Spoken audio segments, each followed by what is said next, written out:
గన్నవరం నియోజకవర్గంలో తన విజయం నల్లేరుపై నడకే అని వైసీపీ అభ్యర్థి వల్లభనేని వంశీ పేర్కొన్నారు. గతంలో 2 సార్లు టీడీపీ నుండి పోటీ చేసి గెలిచానని, ఈసారి వైసీపీ నుంచి పోటీ చేసి గెలుస్తానని ధీమా వ్యక్తం చేశారు. ఆనాడు ఎన్టీఆర్ మండల వ్యవస్థను తీసుకొస్తే సీఎం జగన్ సచివాలయ వ్యవస్థ ద్వారా ప్రజల వద్దకు పాలన తెచ్చారని అన్నారు. పేదలకు మేలు జరగాలంటే వైసీపీ అధికారంలోకి రావాలంటున్న వంశీతో మా ప్రతినిధి రాంబాబు ఫేస్ టు ఫేస్. మనం కృష్ణా జిల్లా గన్నవరం నియోజకవర్గ వైసీపీ అభ్యర్థి వల్లభనేని వంశీ గారితో మనం ఉన్నాము. అయితే ఆయన గెలుపు కోసం ప్రతి గ్రామం తిరుగుతున్నటువంటి పరిస్థితి కనబడుతుంది. ఎలాంటి గెలుపుని ఆయన కోరుకుంటున్నారు, ఎలా ఉందనేది ఆయన మాటలు విన్నాము. చెప్పండి, అసలు ఎలా ఉంది? మీ తిరుగుతున్నారు కదా, ఎలా అంటే నేను 20 సంవత్సరాల నుంచి రాజకీయాల్లో ఉన్నాను. గత 3 సార్లు కూడా తెలుగుదేశం పార్టీ అభ్యర్థిగా పోటీ చేశాను. ఈసారి వైఎస్ఆర్ కాంగ్రెస్ పార్టీ అభ్యర్థిగా గన్నవరం శాసనసభకి పోటీ చేస్తూ ఉన్నాను. బాగుంది, మంచి ఎక్స్పీరియన్స్. ఎందుకంటే గతంలో ఎప్పుడు కూడా 2 పార్టీలు తరఫున ప్రచారం చేసేవాళ్ళం. ఇప్పుడు ప్రజలు ఎక్కువ రెస్పాన్స్ చూపెడతా ఉన్నారు. అంటే ఎన్టీ రామారావు గారు మండల వ్యవస్థ పెట్టి ప్రజలకి ఎంతో కొంత దగ్గర తీసుకొస్తే పరిపాలనని, జగన్మోహన్ రెడ్డి గారు వాలంటీర్ వ్యవస్థని, గ్రామ సచివాలయాలని పెట్టి గడప గడపకి ప్రభుత్వాన్ని తెచ్చేశారు. దాని మూలంగా ప్రజలందరికీ కూడా మంచి పరిపాలన, సుపరిపాలన వాళ్ళ ఇంటి దగ్గరికి, వాళ్ళు ఏ మండల ఆఫీస్కి వెళ్ళవసరం, ఎంఆర్ఓ ఆఫీస్కి వెళ్ళవసరం, సర్టిఫికేట్ల కోసం కానీ, సంక్షేమ పథకాల కోసం కానీ, పెన్షన్ల కోసం కానీ, రేషన్ కార్డుల కోసం కానీ. కాబట్టి ప్రజల వద్దకి గడప గడపకి పరిపాలన, అందుకని ప్రజలైతే సంతోషంగా ఉన్నారు. మెజారిటీ ప్రజలు సంతోషంగా ఉన్నారు. నిన్న పవన్ కళ్యాణ్ చేసినటువంటి వ్యాఖ్యల్ని మీరు ఎలాంటి వ్యాఖ్యానిస్తారు? అంటే పవన్ కళ్యాణ్ గారికి పూర్తి నాలెడ్జ్ లేదు దాని మీద. ఎవరో చెప్పిన మాటలు విని ఆయన మాట్లాడారు. భువనేశ్వర్ గారి ఇష్యూ జరిగినప్పుడు అసలు అసెంబ్లీలో కూడా లేను. నేను ఎక్కడో పంజాబ్ రాష్ట్రంలో ఐఎస్బి కాలేజీలో అక్కడ ఏదో కోర్స్ చేస్తా ఉన్నాను. నేను కూడా అక్కడ న్యూస్లో చూశాను. అయితే తిరిగి వచ్చిన తర్వాత కొన్ని పరిణామాలు చూసి, అంతకుముందు నేను లోకేష్ను ఒకసారి అన్నాను, లోకేష్ ఇట్లా నువ్వు మా మీద కానీ, మా కుటుంబ సభ్యుల మీద కానీ, మా పక్కన తిరిగే వాళ్ళ మీద కానీ ఫోటోలు మార్ఫింగ్ చేసి వీడియోలు పెట్టి పైశాచిక ఆనందం పొందుతూ ఉన్నావు.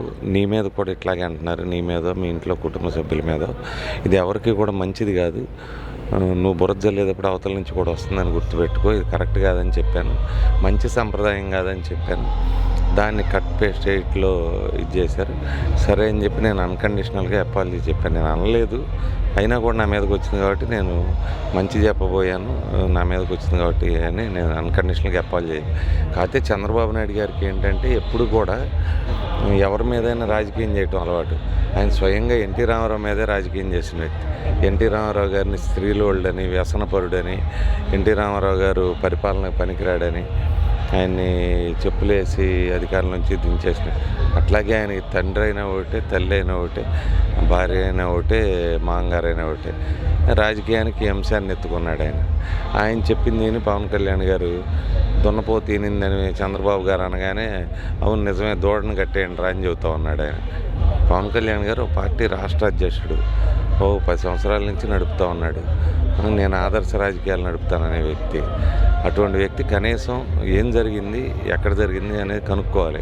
కనుక్కోకుండా నోటుకొచ్చినట్టు ఏది పడితే అది మాట్లాడి, ఎడం చెవిలో చెప్పిన మాటలు, కుడి చెవిలో చెప్పిన మాటలు, కాళ్ళు పట్టుకునే వాళ్ళ మాటలు నమ్మి చెబితే ఆయన పరువు కానీ, ఆయనకున్న స్టేచర్ కానీ తగ్గిపోతుంది. ఒకరోజు ఆయన ఏదైనా మాట్లాడచ్చు కానీ స్టేచర్ తగ్గుతుంది. కాబట్టి ఎప్పుడైనా కూడా పరిశీలించుకొని మాట్లాడాలి. అంటే ఒక ఓటు నాకేయండి, ఒక ఓటు గ్లాస్ గుర్తుకేయండి అని చెప్పి మీరు ప్రచారం చేస్తున్నారని చెప్పి నేనెవరో చెప్పాను, నేను ఎవరికని చెప్పింది చూసారా మీరు? నేనెవడో చెప్పాను. ఇంకా వెంకట్రావు గారే అడుగుతున్నాడు కొంతమంది వైసీపీలో వాళ్ళకి నా ఫేస్ నచ్చలేదని, మీరు ఒక ఓటు నాకును ఒక ఓటు జనసేనకి వేసుకోండి అని ఆయన అడుగుతున్నాను. నేనేం అడగట్లా. నేను ఇప్పటివరకు ఇది 4వ ఎన్నికబ్బా, నేను ఎప్పుడన్నా అట్లా చెప్పానా? గత 3 ఎన్నికల్లో నేను ఎప్పుడైనా ఒక ఓటు అని ఎప్పుడని చెప్పాను. 2 ఓట్లు ఏ పార్టీలో ఉంటే ఆ పార్టీకి ఏమని చెబుతాం. వీళ్ళందరూ కొత్తగా వచ్చి ఏదో చెబుతూ ఉంటారు. అట్లాగే మీరు మెట్ట ప్రాంతాల్లో చాలామంది రైతులకి మోటార్లు ఇచ్చి అలాంటివి చాలా చేశారు. అది మీ ఎన్నికల్లో ప్రభావం? పోయిన ఎన్నికలకు ముందే చేశాం కదా, సుమారు 40 గ్రామాల్లో చేసాం. 35 గ్రామాల్లో మైనస్ వచ్చింది. కాబట్టి అభివృద్ధికి, ఓటింగ్కి వాటికి ఏం సంబంధం ఉండదు. ఆ రోజు ఉన్న రాజకీయ పరిస్థితులు, ఆ గ్రామాల్లో ఉన్న పరిస్థితులు, ప్రభుత్వం మీద ఉన్నటువంటి పాజిటివ్ ఓటు కానీ వ్యతిరేకత కానీ ఇవి అప్లై అవుతాయి. అంటే బ్రహ్మలింగ చెరువుని మీరు మట్టి అంతా తవ్వేసుకున్నారు, రిజర్వాయర్ ఉన్నది. మేము వస్తే కనుక టీడీపీ మేము వస్తే దాన్ని మంచి ఇది చేసి దాన్ని పర్యాటక కేంద్రంగా చేస్తామని చెప్పి వాళ్ళు చెప్తున్నారు. మీరు వస్తే ఏం చేస్తారు? బ్రహ్మలింగం చెరువును మొట్టమొదటిగా దైవైంది చంద్రబాబు నాయుడు గారి హయాంలో. ఒకరోజు ఆ చెరువును పర్యాటక కేంద్రం చేద్దామని, రిజర్వాయర్ చేద్దామని చూడటానికి వెళ్ళినప్పుడు చంద్రబాబు నాయుడు గారు మేము ఇరిగేషన్ అధికారులను పిలిచి అడిగితే ఎంత అవుతుంది ఈ చెరువు తవ్వటానికి అడిగితే కొట్టి తవ్వటానికి 150 కోట్లు అవుతుందని చెప్పారు 7-8 ఏళ్ల క్రితం. తర్వాత తవ్విన మట్టిని ఎక్కడో చోట పారబోయటానికి ఒక 500 కోట్లు 1000 కోట్లు అవుతుందన్న. అప్పుడు ఆయన ఏమన్నారంటే ముఖ్యమంత్రి గారు, ఇంత డబ్బులు రాష్ట్ర ప్రభుత్వం దగ్గర లేదు కదా, స్థానికంగా ఉన్న రైతులను తవ్వుకోమనండి, పొలాలు మెరగ చేసుకుంటారని. సరే తవ్వుకోమని చెప్పాం. తవ్వుకోమంటే వాళ్ళు ఒక 100 ఎకరాలకు 200 ఎకరాలకు తవ్వుకోగలిగారు. తర్వాత వర్షాలు వచ్చినాయి. 6 సంవత్సరాల నుంచి బ్రహ్మలింగం చెరువులో ఎప్పుడు కూడా గట్టు తక్కువగా నీళ్ళు లేవు. ఎప్పుడు తవ్వాల్సిన పరిస్థితి రాలే. దానికి రిజర్వాయర్కి శాంక్షన్ చేయించాం. వర్క్ కూడా అయిపోయింది. సుమారు 90% పని అయిపోయింది. వీరపనేనిగూడెంకి చెందిన ఒక వ్యక్తి కోర్టులో వేయడంతో ఆ రిజర్వాయర్ పనులు ఆపాలని, ఆ కోర్టు పనుల మూలాన ఆలస్యమైంది తప్పితే రిజర్వాయర్ పనులు కూడా నేనే శంకుస్థాపన చేయించా, డబ్బులు శాంక్షన్ చేయించా, నేనే పని చేయి 190% అయిపోయింది. ఇప్పుడు కొత్త బిచ్చగాళ్ళు వచ్చి ఏం చేస్తారు వీటిని? గన్నవరానికి సరిహద్దులు కనుక్కుంటే ఫస్ట్ పెనమలూరుకి గన్నవరానికి బోర్డర్ ఎక్కడ ఉంది, లేకపోతే రోజు గన్నవరం నియోజకవర్గానికి వాళ్ళతో పాటు వచ్చే వాళ్ళంతా గన్నవరం నియోజకవర్గం వాళ్ళ, పక్క నియోజకవర్గాల వాళ్ళ చూసుకొని తెలుస్తుంది మీకు. అది ఇప్పుడు అన్ని గ్రామాలు మీరు పర్యటిస్తున్నారు కాబట్టి మీ పథకాలు బాగా పనికొచ్చి మనకి ఎలాంటి విజయాన్ని మీరు చేకూర్చుకున్నారు? ఖచ్చితంగా కదా, గ్రామీణ ప్రాంతాల్లో ఉన్న పేద ప్రజలకి ప్రభుత్వం ఎంతో కొంత సపోర్ట్ చేయాల్సిన అవసరం ఉంది. నగరాల్లో ఉన్న వాళ్ళకి పని దొరుకుతుంది 365 రోజులు. ఎంతో కొంత బెటర్గా వాళ్ళకి ఉపాధి అవకాశాలు ఉంటాయి, కొంత ఆదాయ అవకాశాలు ఉంటాయి. పల్లెటూళ్ళలో ఉన్న వాళ్ళకి వ్యవసాయం ఉంటుంది, సంవత్సరానికి 100 రోజులు కూడా పని దినాలు ఉండవు. అది గమనించి మన్మోహన్ సింగ్ గారు ఫుడ్ ఫర్ వర్క్ ప్రోగ్రామ్ అని MGNREGS ప్రోగ్రాం పెట్టారు, సంవత్సరానికి 100 రోజులు పని దినాలు.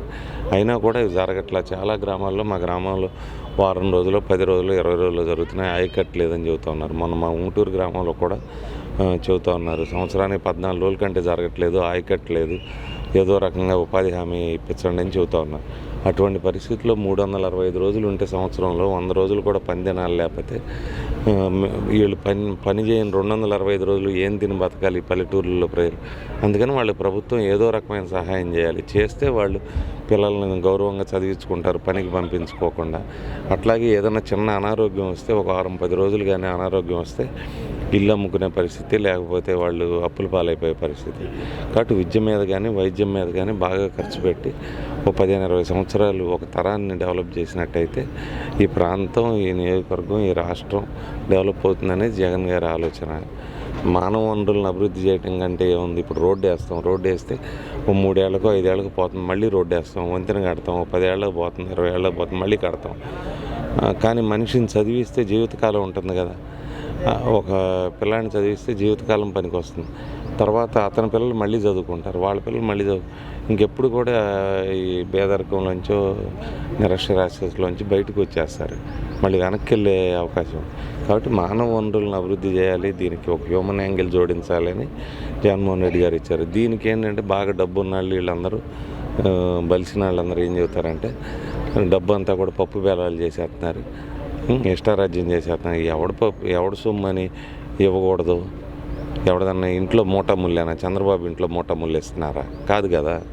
ప్రజల డబ్బు ప్రభుత్వం డబ్బు ప్రజలకే కదా ఖర్చు పెట్టేది. దానికి పప్పు బెల్లాలు చేస్తారని చెబుతారంటే వాళ్ళు. రానున్న రోజుల్లో ధనవంతుల రాజ్యం రాబోతుందా, లేకపోతే పేదల పరిపాలన రాబోతుందా?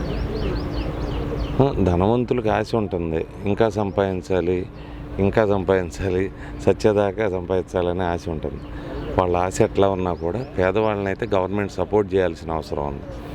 విద్యాపరంగా కానీ, వైద్యం పరంగా కానీ, వాళ్ళ నిత్యావసరాల పరంగా కానీ, దినసరి ఖర్చుల పరంగా కానీ, వీటన్నిటికీ గవర్నమెంట్ ఏదో ఒక రూపంలో వాళ్ళ సహాయం చేసి, వాళ్ళ సెల్ఫ్ రెస్పెక్ట్తో, ఆత్మగౌరవంతో తలెత్తుకు బతికేట్టు, వడ్డీలు తీసుకొని కాల్మని వాళ్ళ దగ్గర చిక్కిపోకుండా ఉండేట్టు చేయాల్సిన పని ఉంది. కాబట్టి ప్రభుత్వం అట్లా చేస్తుంది. ఖచ్చితంగా పేద మధ్యతరగతి వర్గాలు విజయం సాధిస్తాయి. ప్రస్తుతం వంశీ గారితో మనం మాట్లాడే మాటలు మొత్తం కూడా చూస్తే విజయం మాదే అని చెప్పేసి ఆయన చెప్తున్నటువంటి పరిస్థితి కనపడుతుంది. గన్నవరం నియోజకవర్గం కొండపావులూరు నుంచి రాంబాబు, సిటీ కేబుల్ న్యూస్.